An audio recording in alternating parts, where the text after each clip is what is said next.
Hello, history lovers. It's amazing how many different ways history can be looked at, how many different facets it has. You can look at it and focus on a specific time and place. You can focus on a specific group of people, specific cultures. You can focus on women's history. You can focus on ancient Egypt, ancient Greece. You can focus on so many different things. And one of the things that I recently realized is a part of history is mythology. Now, you can say, well, these myths never happened, you can't count that as history.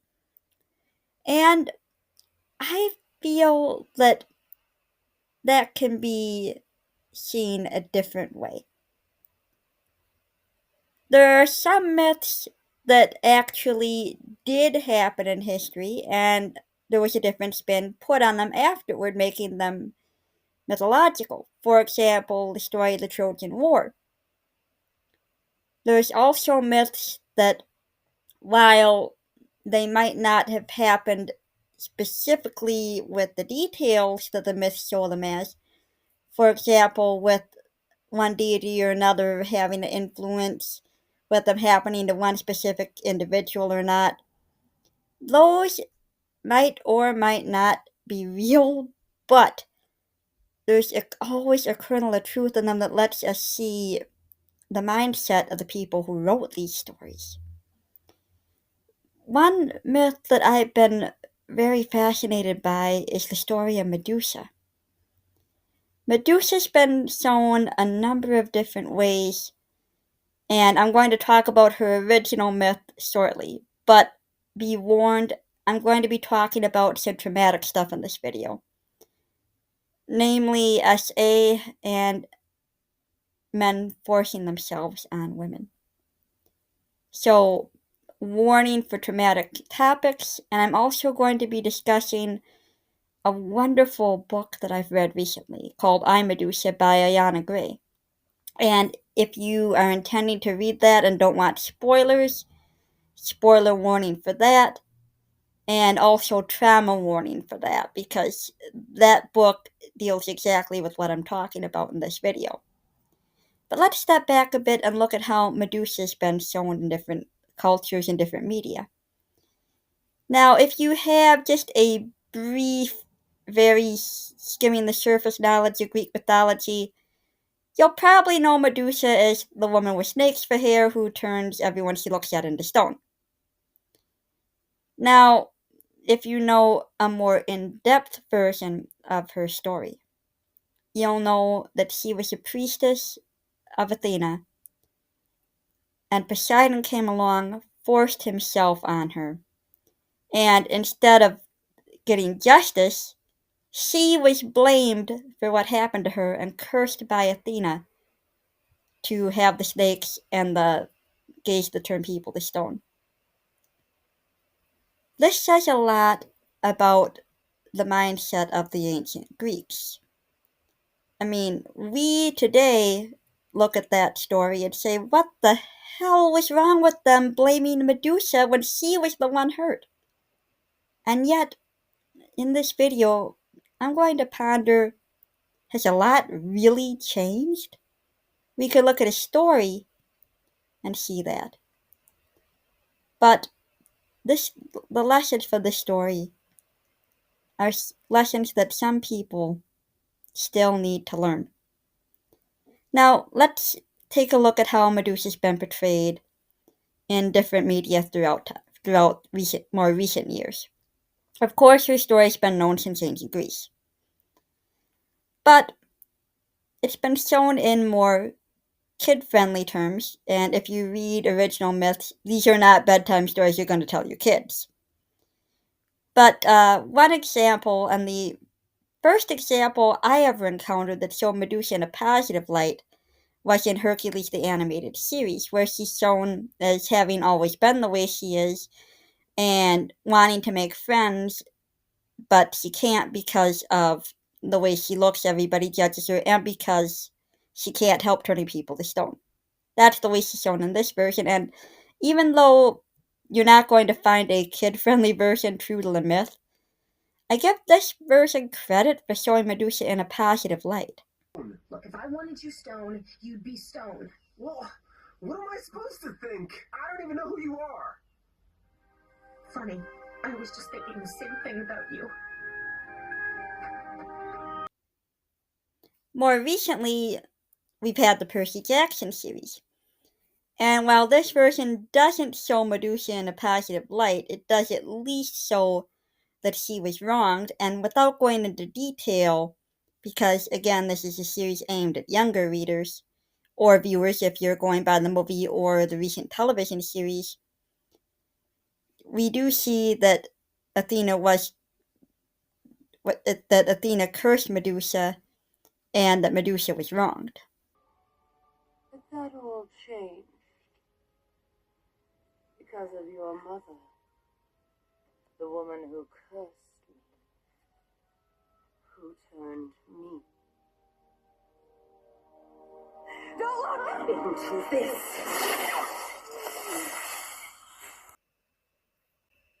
A little more recently yet, in 2020, a statue by Luciano Gabbardi was unveiled, and this statue shows Medusa victorious. If you know the original myth, you know that Medusa was eventually killed, and the person who killed her was hailed as a hero. And Gabbardi looked at this story. He was very familiar with the statue depicting this, and said, "What if this was reversed? What if I made a statue showing Medusa as the victor in all this?" And this statue quickly became a symbol of the Me Too movement. And it's hard to find an image of the whole statue that I can download, but I want to show you at least part of the statue here. I love the determined and victorious look on Medusa's face.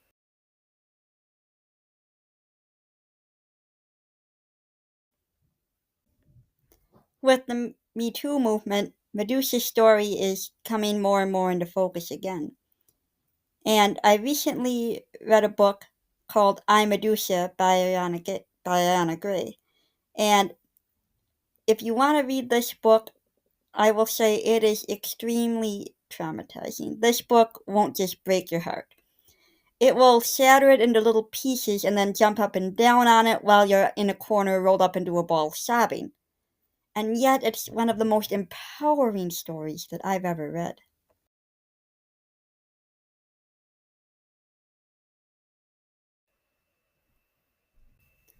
This book, except for the prologue and epilogue, or the introduction and epilogue, rather, except for those two parts, the story's told in first person point of view from Medusa's viewpoint. When the story begins, she's a 17-year-old girl, the only mortal in her family, for a reason that is never revealed. Even Medusa herself doesn't know why she happens to be mortal. But she lives with her parents and her sisters on an island, and she longs to leave, longs to see the world beyond that. And her only real friend is one of her parents' slaves by the name of Theo. And he's a companion to her, and they have a lot of great talks. And when her sister is about to enter an arranged marriage, Medusa stands up for her sister, resulting in the accidental death of her sister's suitor, who would have been cruel to her sister, and Medusa knew this. She was trying to protect her sister. Theo was going to be blamed for the whole thing, and Athena was investigating because the suitor who died was a son of Ares, who of course is Athena's brother. So Athena had been sent to investigate this. Medusa isn't willing to let her friend take the blame. She goes to Athena and says, "Look, this is what actually happened. It was an accident, but I take responsibility. Don't blame Theo." And Athena is actually impressed by the courage that Medusa shows coming forward that way. And she says, "Medusa, how would you like to come with me and be a priestess in my temple?" Medusa more than willingly agrees. She thinks, "Yay, I get off the island. This is so awesome." And she's exposed to a lot that she had not been prepared for. She makes friends and enemies. Her best friend, the young woman who soon comes to be her best friend, is Apollonia. And Apollonia stands up against her, against Callista, who is another priestess in training who looks down on Medusa and it's heavily implied is jealous of Medusa as well. But Medusa soon proves herself to be clever and resourceful and brave as she goes through several challenges that determine who is worthy to be a priestess and who isn't. And I mentioned there was trauma in here. There's trauma even before what happens to Medusa. Some soldiers force themselves on Apollonia, and instead of showing compassion, this is obviously foreshadowing of what's to come. Athena banishes Apollonia. Medusa tries to stand up for her. And Athena's like, well, she was dumb being where she shouldn't have been. And how often does that happen today when something happens like that happens to a woman? And everybody says, well, what were they wearing? Were they drunk? Why were they there? And people want to know why women don't come forward as soon as something like this happens. That's why, right there. Because too often the victim is blamed. And Medusa's the only one to try to take a stand and say, hey, wait a second. This was done to Apollonia. She's the one who was hurt. Why is she being blamed? But at that point, Medusa's powerless to do anything more than that. All throughout the story, even before she goes to serve Athena, we see Poseidon slowly drawing Medusa in. And to someone who isn't as worldly, who might not know the myth, it's easy to see creepy guy alert, he's luring her in, this is a setup for tragedy. But Medusa doesn't know to be on the lookout for him. She thinks that he's an actual friend to her. And stories like this have happened to women throughout history from ancient Greece to today. And Medusa doesn't realize what Poseidon's ultimate goal is until it's too late for her. And this book, while showing things from a modern perspective, is true to the myth. Athena blames Medusa, even calling her you little whore, and then curses her to have the snakes for hair and the eyes to turn people to stone. But here's the empowering part. This isn't the end of the story. This is only the middle of the book. And Medusa learns to take this curse and make it her own. There's one very especially empowering moment in this story. It's treated as just a throwaway line, but I think of it as one of the most essential moments of the book. Medusa at first can't control who she turns to stone. If she looks at them, they turn to stone, that's it. But her sisters, who are also cursed, tell her, your eyes are just part of your body. You control your body. And that is just such an amazing statement.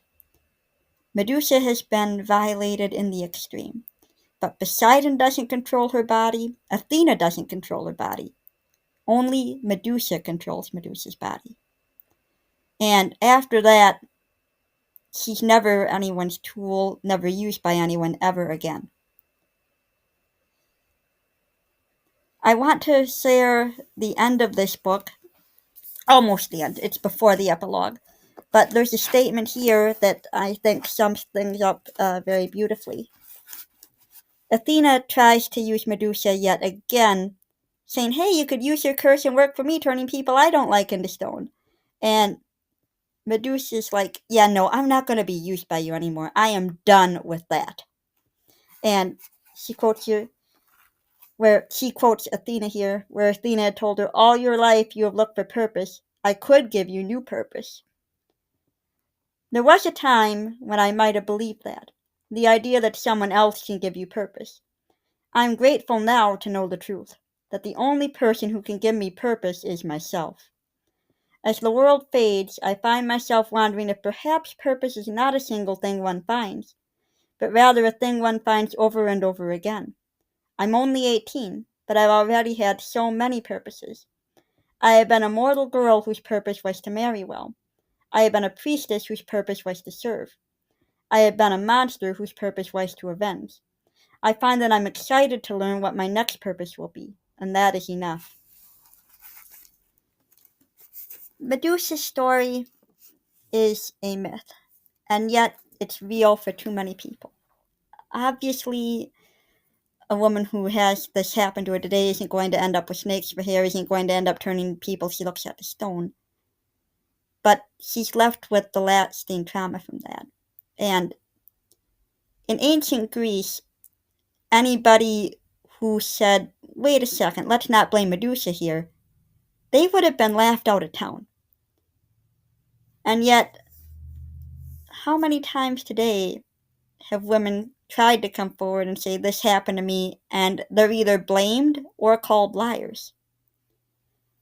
I find it so empowering that over the course of the book, Medusa basically reclaims her own identity, and she doesn't let what happened to her be the end. History always has lessons to teach us. It's so much more than just the facts of this event happened in this place with this people. There's things we can learn about how thinking has changed over time. How much have we progressed since ancient Greece, and how far do we have yet to go? If you want to read this book, like I said, I warn you it's traumatic, but I do find it a wonderfully written and empowering story. I'll leave whether or not you read it up to you, but I think that there's so many lessons to be learned from it. Until next time, take care.